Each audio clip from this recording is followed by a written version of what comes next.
কারখানার কুলিদের দুঃখ দুর্দশা ভাঙিয়ে সস্তা বাহবা পাবার মতো প্রচুর উপকরণ আপনার মধ্যে আছে। জানো তুমি কার সঙ্গে কথা বলছো?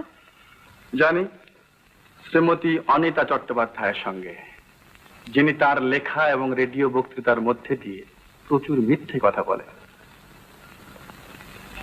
একজন ভদ্র মহিলার সঙ্গে কিভাবে কথা বলতে হয় সেটা তোমার মতো একজন অশিক্ষিত কুলির কাছে আমার আশা করাটাই ভুল।